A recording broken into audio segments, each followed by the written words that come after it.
Hey guys, Jay Doran here, CEO Culture Matters. George Beatty, What's up? George Master of Beatty the here. Universe. The Dominator, number two. So nice today. Because I'll take Matt that. Donnelly's Dominator, number one. Matt Donnelly. I don't Yeah, know Matt Donnelly. he's a great guy. You should Yeah, meet him. I'm So with we're that. going to talk about what? Connecting with people today? Connecting with people. How do you do it? Yeah. Like this. Like strangers? You can do that stuff. Yeah. He's got blue eyes too, man. He's It's got blue devilly, eyes, yeah. devilish. And I'm like kind of in shape right now, so. Yeah, okay, so what's your workout regimen and how does that give you confidence to talk to people? I mean, so really the confidence dynamic comes from like right here. Oh, in your heart. No, it has nothing to do with... the line in between my pecs. Wow, you're serious too about that. 100% Okay. serious. Yeah, so strong body, strong mind, being confident in the way you look, I think, helps being confident in the way that you deliver information to people, right?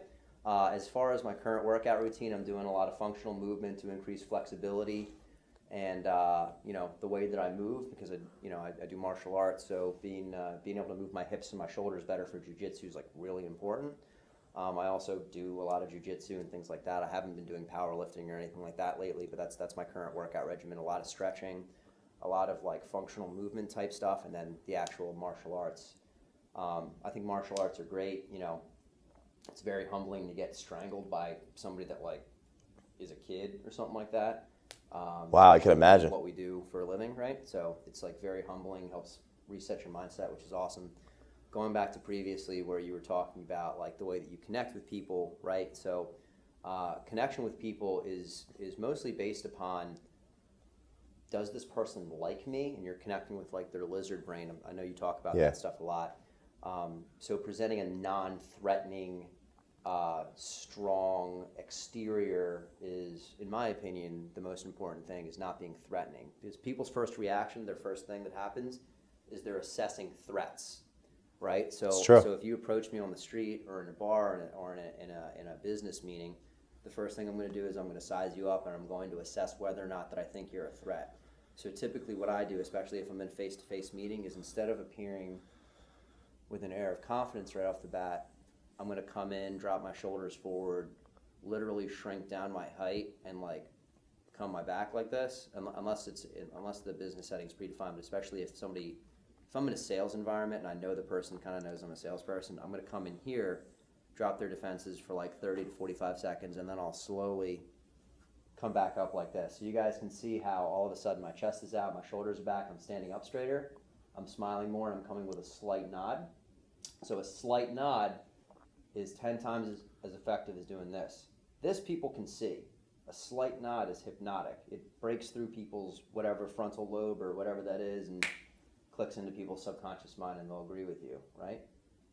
Brand, the belief people have in you to solve a problem or anything at all. Mm-hmm.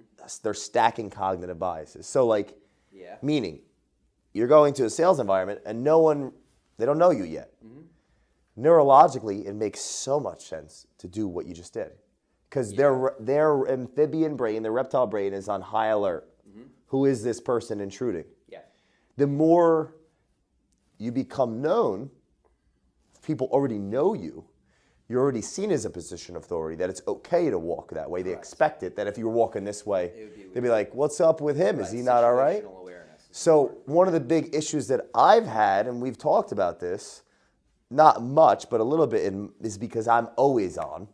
Right, that's your thing, dude. It's my thing, and I want to fight with that. Yeah. Strategically, though, neurologically, remember, knowing is understanding, and that's free will. I can now make a conscious decision. Right. Before, I didn't quite actually know what you just said. Knowingness, perception. It's about the way you feel. That, this would make sense because I can come in like a ball of energy and freak people out. Yeah. And if I'm not already cognitively an authority to them, I can't help them because they'll be shut out. Right. So that really helped me. Right. So I think of a lot of things. Thanks. Think of a lot of things as like the art of war, right? Or like attacking a city or like war, right? So if you're in the Middle Ages and you're attacking a city with a wall, you don't want to attack the whole wall around. You need to get in the door first. You need to enter the city in order to like make your attack the most effective, right? So dropping your shoulders and passing that initial level of defense is like getting through the city gate so that your attack or your motion, so to speak, can be effective. So it doesn't matter how slick I am, it doesn't matter how honest I'm being, it doesn't matter how much my product or service will help somebody unless they're receptive to it. So getting people to be receptive to your ideas is the most important piece of the sales puzzle, because nothing else matters without that. Completely, right? The whole premise of the beginning part of authentic communication when I work with any kind of client. And it's, if you study Grant Cardone University, the first thing he talks about is forming agreement. Yep. And what I've learned of this last year studying it is there's a body language sense to it that influences tonality. Absolutely. And there's also the words that you say, how you form agreement. Because if at the same time, if you come in with your body language low, that wall will come down. It's funny, we use the same analogies. I didn't even know you did that. And really smart. You're so awesome. That's how to build rapport with me. It's compliments. Well, so actually, technically, it's forming agreement. So if I went down like this and I didn't know you and I go, you're such a loser. I hate you so much. And I was serious about it. Yeah. I can't because I see I'm smiling. Plus, but if I start arguing, what's an argument? It's two people putting different energy. You want to agree. You want to form agreement. And dissuade, Now, philosophically, Buddhism, the opposite of what we know is true. That's how I live with that. Because I can't tell you your truths in life. See how he came in and then went back out? Very disarming. When we first met, what did you say about me? You said something nice about me. Probably not. You did. Did I say You said, Jay, you're really good at, it really touched me. I think you said you're really good at communicating or something. I did. And you invest a lot into learning, so it was a big compliment to me. And then you said, how can I pay you to do this? And I was like, I don't know. Yeah, I think you refused to let me pay. I refused to let him because my culture, the first cultural philosophy, you might not agree with this. I was price shopping you. He was price shopping me, and the price was priceless because there's no price on friendship. There's no price on friendship for this guy. We're going to make it together. So before we get too off topic here, biggest takeaway of communicating with people. What are like 3 things someone can do to have better actionable? There's always got to be an action for people. So, we can go into like super advanced sales tactics. I think the number one rule of selling is always important to get across to people, which is always, always, always agree. So tell me that I'm wrong. Just as an example, tell me that I'm wrong. Okay. I hear what you're saying. I don't want to say you're wrong though. Right. So let's say I've conditioned myself to never say so. It actually I didn't. You're wrong. Wait. Great, can we just pause this for a second? No. Keep going. So let's say that I told Jay that the price for to buy this car, right? Because car sales everybody kind of gets is $10,000, and Jay looks at me and says that's too much money. So that's too much money. Great, I agree. I think it's definitely too much money for something that you're never going to use. This particular product, I know that you mentioned, is something that's connected to your own self-worth.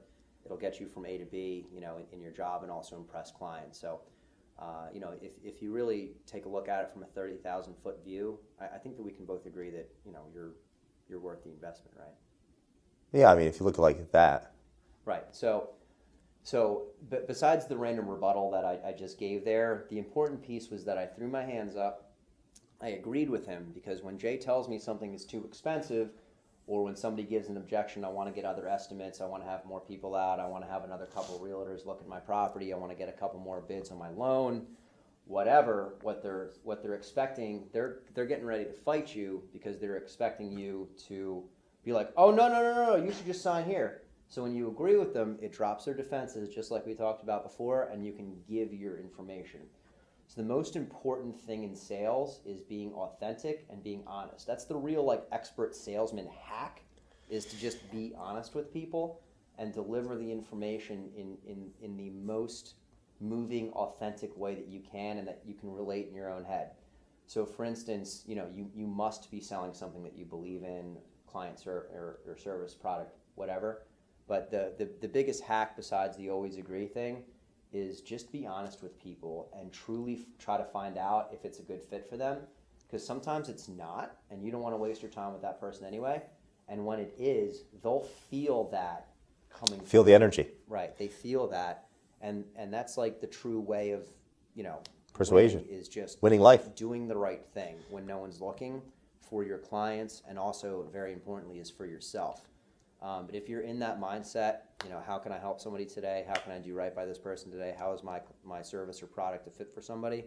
You'll do really well. So, there's rebuttals for everything. There's like a certain slick way of delivering information for like a lot of different things. But the baseline is be honest, be direct, and be confident, right? So like Jordan Belfort, I know you're a Jordan Belfort guy, I'm a Jordan Belfort guy. Sharp as a tack, enthusiastic as hell, and an expert in your field. So you can get that across is like in the first impression by just like carrying yourself as somebody that like is worth it. And whether you realize it or not, that body language translate over the phone. Yeah. It translate right over the phone. They can feel that right over the phone. Yep. There's one last thing we'll give for you guys, a little tidbit, because I know this is a lot of information. Before, when you asked me to disagree with you, now I'm on autopilot. Like, this is all autopilot. Sure, Why? Because we become what we talk about the most. We do the most. I short-circuited, literally. You're like, because I have conditioned myself to always form an agreement with everybody. I live by a belief system. My culture is Buddhism's fourth law. The opposite of what you know is also true. I don't know your truths in life, and you don't know mine. We choose ours. Like in Latin, education is the answer lies within. So you have your answer to life, you have my way. Just like you like to dress like this, I like to dress like this. So the takeaway here is, guys, you got to practice. Because I can't disagree with somebody. To the point where it's like... You disagreed with me by saying you can't disagree with somebody. No, I'm agreeing with you. It hurts to talk about it. So, anything else? You know what hurts, ladies? All right. This is what hurts, right there. Let's end the video with that. It's Jay Doran, CEO Culture Matters, George Beatty, unscripted, raw, live, organic, like Whole Foods. Have a great day. Bye-bye.